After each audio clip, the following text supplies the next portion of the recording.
Listen, you weren't born into this world to just get by, to survive, and to barely make it. No, you were created by God for a purpose. And first of all, to be loved by God and to love Him back. So I get it. There are things that you've gone through in this life that have truly broken your heart in some areas that you didn't even think were possible. But that doesn't mean that you stop. You see, whatever you went through was created to stop you in the first place. Did you understand that? Did you know that?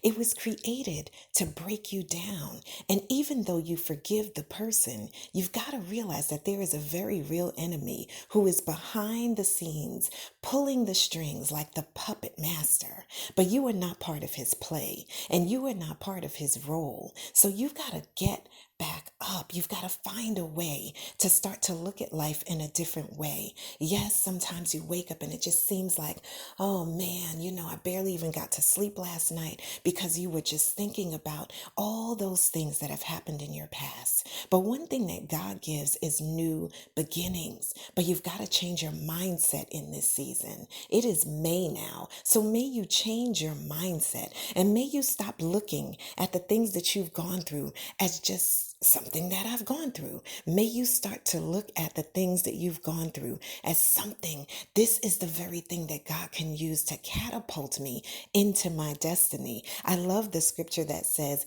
yes, you meant it for evil, but God means it for good.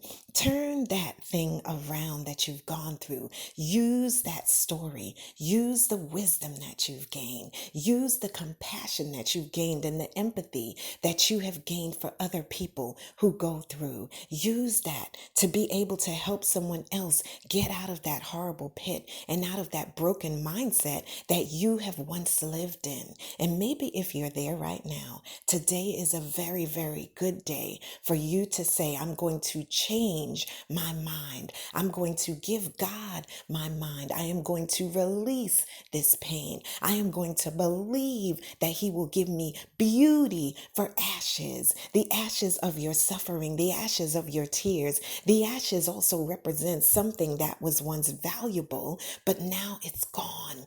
It's no longer here. How long will you grieve over it? Yes, you will grieve. You will mourn over something, but you've got to learn how to be able to say, I will keep moving after I've grieved. I will keep moving after I've mourned. And I will believe that in spite of all of the love that has abandoned or rejected or have been rejected in my life, I believe that God is turning this thing around for me. I don't know. You remember back in the day, if you've ever experienced it, they would say when we were in church, they said, come on, turn around.